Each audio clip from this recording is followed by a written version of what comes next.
السلام علیکم ناظرین، سلامتی ہو آپ پر جہاں بھی آپ ہوں۔ کیلنڈر پر آج دن میں تاریخ رہی 7 شعبان المعظم، انگریزی تاریخ 28 فروری ہے۔ اپنے میزبان راہی حجازی سے عالمی خبریں سنیے۔ ترکی اور ایران میں افغان قونصلیٹ طالبان حکومت کے حوالے کر دیے گئے۔ ترکیہ کے تاریخی شہر اور سلطنت عثمانیہ کے دارالحکومت استنبول میں افغان قونصلیٹ طالبان حکومت کے سفارتی مشن کے حوالے کر دیا گیا ہے۔ افغانستان کی وزارت خارجہ کے ایشیائی شعبے کے ڈائریکٹر ذاکر جلالی کے مطابق استنبول میں افغان قونصلیٹ طالبان حکومت کی جانب سے بھیجے گئے سفیر گلمت خان کے حوالے کر دیا گیا۔ ادھر ایک دوسری خبر میں ایران نے بھی تہران میں افغان سفارت خانے کو طالبان کے حوالے کر دیا ہے۔ امریکی نشریاتی ادارے وائس آف امریکہ کی خبر کے مطابق طالبان کی وزارت خارجہ نے پیر کو کہا کہ اس نے تجربے کار سفارتکاروں کی ایک 7 رکنی ٹیم کو ایران کے دارالحکومت روانہ کر دیا ہے، جس کی قیادت ایک نئے مقرر کردہ افسر کر رہے ہیں تاکہ وہ وہاں افغانستان کے سفارتی مشن کا باضابطہ چارج سنبھال سکیں۔ سوشل میڈیا رپورٹس میں بتایا گیا ہے کہ طالبان نے مولوی فضل محمد حقانی کو ایران میں افغانستان کا نیا افسر مقرر کیا ہے۔ طالبان حکومت کے بیان میں اس پیش رفت کو افغانستان اور ایران کے درمیان دو طرفہ تعلقات میں ایک اہم اور تعاون پر مبنی اقدام قرار دیا گیا ہے۔ افغان وزارت کے ترجمان عبدالقہار بلخی نے کہا کہ ہمیں یقین ہے کہ نئی تقرریوں سے سفارت خانے کے معاملات میں شفافیت کے ساتھ ساتھ دونوں مسلم اور برادر ممالک کے درمیان مختلف شعبوں میں تعلقات کا دائرہ وسیع ہوگا۔ عبدالقہار بلخی نے وائس آف امریکہ کو دیے گئے تحریری بیان میں کہا کہ افغانستان کے کئی ہمسایہ اور علاقائی ممالک نے طالبان کو اپنے اپنے ملکوں میں افغان سفارتی مشنوں کے لیے عملہ تعینات کرنے اور ان کا انتظام کرنے کی اجازت دی ہے۔ ان میں پاکستان، چین، ازبکستان، ترکمانستان، روس، ترکی، قطر، ملائیشیا، کرغستان اور قزاقستان شامل ہیں۔ انہوں نے مزید کہا کہ ان کی وزارت پہلے ہی ان ممالک کے مشنوں میں نئے سفارتکار تعینات کر چکی ہے۔ ترکی میں پھر آیا زلزلہ، 69 افراد زخمی۔ 6 فروری کے تباہ کن زلزلے کے بعد ترکیہ میں مزید زلزلوں کا سلسلہ جاری ہے۔ 22 فروری کو مشرقی ترکیہ میں پھر زلزلہ آیا تھا جس کی شدت 5.7 ریکارڈ کی گئی تھی۔ گزشتہ کل پیر کے روز زلزلے سے ملاتیا شہر میں بڑی عمارتیں سیکنڈوں میں ملبے کا ڈھیر بن گئیں۔ ترک ایجنسی نے بتایا کہ زلزلے کے باعث ملاتیا میں فیکٹری گر گئی جس کے ملبے تلے دب کر ایک شخص جاں بحق ہو گیا۔ ترک ڈیزاسٹر اینڈ ایمرجنسی مینجمنٹ کے مطابق زلزلے کے باعث متعدد عمارتیں تباہ ہو گئیں اور 69 افراد زخمی ہو گئے۔ سوشل میڈیا پر گردش کرنے والے ایک ویڈیو کلپ میں وہاں موجود لوگوں کی حیرت اور صدمے کے درمیان عمارتوں کے مناظر دکھائے گئے جو سیکنڈوں میں زمین پر ملبہ بن گئیں۔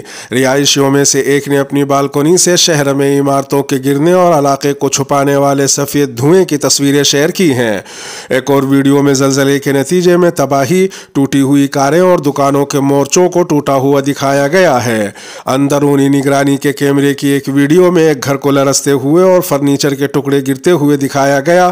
یہ گھر اپنے مکینوں سے خالی دکھائی دے رہا ہے۔ ترک ڈیزاسٹر مینجمنٹ اتھارٹی نے اپنے بیان میں کہا کہ زلزلے کا مرکز ملاتیا صوبے میں تھا اور اس کی گہرائی 7 کلومیٹر تھی۔ ادھر ایک دوسری خبر میں استنبول فٹ بال پاور ہاؤس نے ایک مہم شروع کی جس میں فٹ بال میچ دیکھنے کے لیے آنے والے شائقین کو زلزلہ متاثرین بچوں کے لیے کھلونے لانے کی درخواست کی گئی تھی۔ فٹ بال میچ کے دوران شائقین نے زلزلے سے متاثرہ بچوں کے لیے ہزاروں کھلونے گراؤنڈ میں ڈال دیے جس کی ویڈیو ترک میڈیا کی جانب سے شیئر کی گئی۔ ویڈیو میں دیکھا گیا کہ ہزاروں کی تعداد میں شائقین نے زلزلے سے متاثرہ بچوں کے لیے کھلونے دیے جنہیں جمع کرنے کے بعد زلزلہ زدگان بچوں کو بھیجا جائے گا۔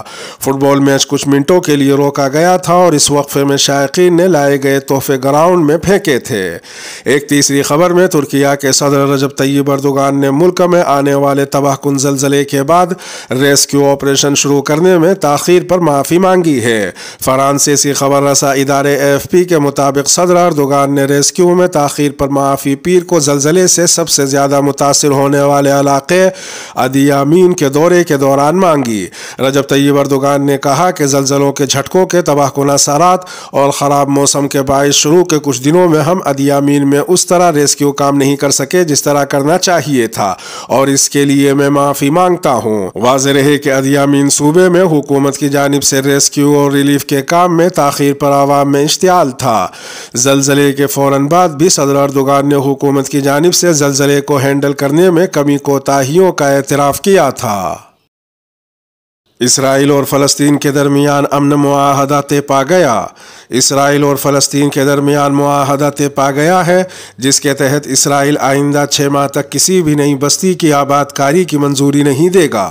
عالمی خبر رساں ادارے کے مطابق معاہدے میں یہ بھی طے پایا ہے کہ 4 ماہ کے لیے کسی بھی نئے سیٹلمنٹ یونٹس کے قیام پر بات چیت نہیں ہوگی، جبکہ اسرائیل نے مقبوضہ مغربی کنارے میں غیر قانونی بستیوں کی تعمیر کو 6 ماہ کے لیے روکنے پر رضامندی ظاہر کی ہے۔ اردن میں ہونے والے مذاکرات میں اسرائیل اور فلسطینی حکام نے ملک میں بڑھتے ہوئے تشدد کو کم کرنے کے لیے مشترکہ اقدامات پر عمل درآمد کا عہد بھی کیا اور رمضان میں ہونے والی ممکنہ کشیدگی سے نمٹنے کے لیے حکمت عملی پر تبادلہ خیال کیا۔ دوسری جانب حماس نے فلسطین اتھارٹی کے اسرائیل سے معاہدے کی مذمت کرتے ہوئے کہا ہے کہ یہ معاہدہ بے ثمر ثابت ہوگا، اس معاہدے سے خطے کی صورتحال میں کوئی تبدیلی نہیں آئے گی۔ ادھر ایک دوسری خبر میں اسلامی تعاون تنظیم یعنی OIC کے سیکریٹری جنرل حسین ابراہیم طاہا نے زور دے کر کہا ہے کہ نام نہاد اسرائیلی ریاست کو بے لگام چھوڑ دینے سے اسے فلسطینیوں کے خلاف جرائم پر قائم رہنے کا موقع دیا گیا ہے۔ انہوں نے مزید کہا کہ اسرائیلی ریاست کے جرائم پر خاموشی نے فلسطینیوں پر مظالم میں اضافہ کیا ہے۔ اسرائیل کے فلسطینیوں کے خلاف اقدامات انسانیت کے خلاف جرائم میں شامل ہیں۔ OIC کے سیکریٹری جنرل نے حال ہی میں فلسطین کے شہر نابلس میں اسرائیلی فوج کے ہاتھوں نہتے فلسطینیوں کے قتل عام کی شدید مذمت کی اور اس واقعے کی عالمی سطح پر آزادانہ تحقیقات کا مطالبہ کیا۔ انہوں نے کہا کہ اب وقت آ گیا ہے کہ اسرائیلی ریاست کے انسانیت کے خلاف جرائم پر اس کو کٹہرے میں لایا جائے۔ ایک تیسری خبر میں سینئر عرب پارلیمنٹرینز کے ایک وفد نے اتوار کو دمشق میں شام کے صدر بشار الاسد سے ملاقات کی۔ اس ملاقات کو شام میں تنازع پر 1 دہائی سے زیادہ سرد مہری کے بعد تعلقات میں مثبت پیش رفت کی علامت سمجھا جا رہا ہے۔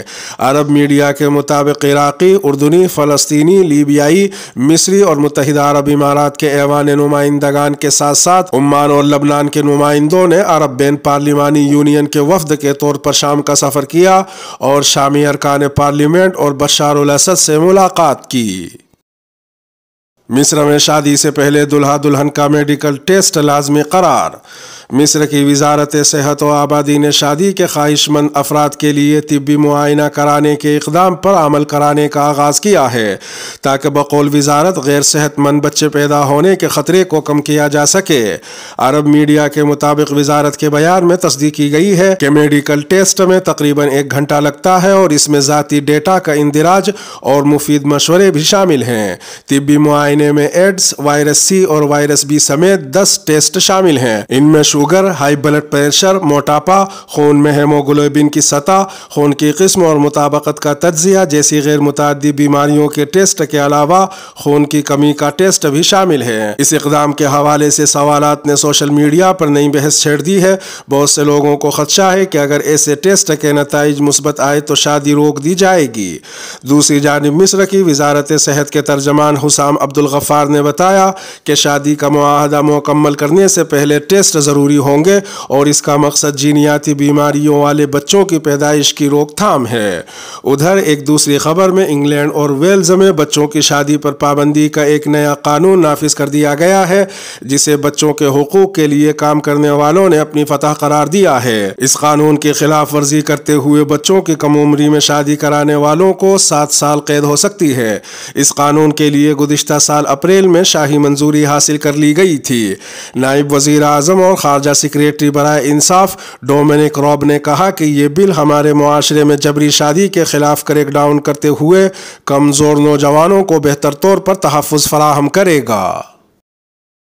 درخت کی شاخ پر جن کی تصویر میکسیکو کے سربراہ نے شیئر کر دی۔ میکسیکو کے صدر اینڈریس مینوئل نے اپنی ٹویٹ میں درخت پر موجود ایک جن کی تصویر شیئر کی ہے۔ اس معاملے کی باز گشت تمام بین الاقوامی میڈیا تک پہنچ گئی۔ میکسیکو کے صدر نے اپنے ٹویٹر اکاؤنٹ پر پوسٹ کی گئی 2 تصاویر کے ذریعے اپنے فالوورز کو حیران کیا۔ پہلی تصویر میں دکھایا گیا کہ رات کے وقت درخت کی شاخ پر ایک جن بیٹھا ہے، اسے جنگلاتی طور پر ایک جن کہا گیا۔ میکسیکو کے صدر نے اس تصویر پر تبصرہ کرتے ہوئے کافی سنجیدگی سے لکھا کہ انجینئروں میں سے ایک انجینئر 3 دن قبل اس جن کی تصویر بنانے میں کامیاب ہو گیا۔ متنازع تصویر میں یہ دکھایا گیا ہے کہ ایک عجیب و غریب مخلوق اپنی چمکتی ہوئی آنکھوں کے ساتھ درخت کی شاخ پر بیٹھی ہوئی ہے۔ دوسری تصویر پر انہوں نے لکھا کہ ڈیاگو پیریٹو نے ایک بالم میں پری ہسپانوی دور کے ایک شاندار مجسمے کی تصویر کھینچی ہے۔ ٹویٹر پر صدر کی جانب سے ان تصاویر کے شیئر کرنے کے بعد ان پر طنز کی ایک مہم شروع کر دی گئی۔ ایک صارف نے تبصرہ کیا کہ اس جناتی مخلوق کے افسانے بھی آپ کی کامیابیوں کی طرح حقیقی ہیں۔ ایک دوسرے صارف نے لکھا کہ میں نے پہلے سوچا کہ یہ ایک طنزیہ اکاؤنٹ ہے۔ ہمارا مقابلہ دہشت گردوں سے ہے، پرامن مظاہرین سے نہیں ہے۔ ایرانی وزیر خارجہ حسین امیر عبداللہیان نے کل پیر کے روز جینوا میں انسانی حقوق کونسل کے اجلاس کے دوران خطاب کرتے ہوئے کہا کہ ان کے ملک کو پرامن مظاہروں کا نہیں بلکہ دہشت گرد جماعتوں کا سامنا ہے۔ انہوں نے مزید کہا کہ دہشت گردی کو فروغ دینے والے عناصر کی بدنیتی پر مبنی مداخلت کے بعد پرامن شہری پرتشدد ہو گئے۔ دوسری جانب متعدد شرکاء نے ایرانی وزیر خارجہ کی تقریر کے دوران بوائکاٹ کرتے ہوئے سیشن چھوڑ دیا۔ بوائکاٹ کرنے والے ممالک کے مندوبین نے الزام عائد کیا کہ ایرانی وزیر خارجہ کے خطاب میں بہت سے معاملات پر جھوٹ بولا گیا۔ ادھر ایک دوسری خبر میں شاہ ایران کے بڑے بیٹے محمد رضا شاہ پہلوی نے مغربی حکومتوں یعنی ویسٹرن کنٹریز پر زور دیا ہے کہ وہ ایرانی حکومت کے خاتمے کے لیے ہونے والی کوششوں کا ساتھ دیں۔ اخبار دی گارڈین سے بات چیت کرتے ہوئے محمد رضا شاہ پہلوی نے کہا کہ ویسٹرن کنٹریز کو ایران کی پاسداران انقلاب فورس کو دہشت گرد تنظیموں میں ڈالنا چاہیے اور ایرانی حکومت کی جانب سے انٹرنیٹ پر عائد بندشیں ختم کروانے میں عوام کی مدد کرنی چاہیے۔ محمد رضا شاہ پہلوی کے اس بیان سے اندازہ لگایا جا سکتا ہے کہ ایران میں حجاب اور اسلام مخالف مظاہروں کے پیچھے اصل مقاصد کیا ہیں۔ ایک تیسری خبر میں پاکستان کے وزیر اعظم شہباز شریف نے ذخیرہ اندوزوں اور منافع خوروں کے خلاف بے رحمانہ قانونی کارروائی کی ہدایت دے دی۔ وزیر اعظم نے اعلیٰ سطحی اجلاس میں وفاق اور صوبوں میں ضلعی انتظامیہ اور قانون نافذ کرنے والے اداروں کو فری ہینڈ دیا اور کہا کہ منافع خوری، ذخیرہ اندوزی اور زائد قیمت لینے والوں کے خلاف سخت ترین کارروائی کی جائے۔ شہباز شریف نے کہا کہ رمضان المبارک سے قبل گوداموں، دکانوں اور منڈیوں میں آپریشن کلین اپ کریں۔ سیلاب، معاشی مشکلات میں پھنسے عوام سے رمضان میں جو زائد قیمت لے اس سے آہنی ہاتھوں سے نمٹیں۔ وزیر اعظم نے وفاقی حکومت کو وزراء اعلیٰ کے ساتھ مل کر رمضان میں اشیاء کی فراوانی اور قیمتوں پر کنٹرول کرنے کا ٹاسک دیا اور ہدایت دی کہ عبادتوں کے مہینے رمضان میں جو روزے داروں کو تنگ کرے اسے قانون کی طاقت سے سبق سکھائیں۔ ادھر ایک چوتھی خبر میں پاکستان میں مدارس دینیہ کے سب سے بڑے بورڈ وفاق المدارس العربیہ پاکستان کے تحت ہونے والے سالانہ امتحان کے کامیاب انعقاد کے بعد لاکھوں پرچوں کی مارکنگ کا عمل ملتان میں شروع ہو گیا ہے۔ وفاق المدارس کے مطابق ملک بھر کے سالانہ انتخابات میں شریک تقریباً 5.25 لاکھ طلباء و طالبات کے لاکھوں پرچوں کی جانچ پڑتال کے لیے ملک بھر سے تقریباً 1700 سے زائد علماء و مدرسین اور عصری علوم کے ماہرین ملتان پہنچ گئے ہیں، جو تقریباً 12 سے 14 دنوں تک جامعہ خیر المدارس اور جامعہ قاسم العلوم میں لاکھوں پرچوں کی جانچ پڑتال میں شریک رہیں گے۔ اس کے ساتھ ہی خبروں کا اختتام ہوا۔ سلامتی ہو آپ پر جہاں بھی آپ ہوں۔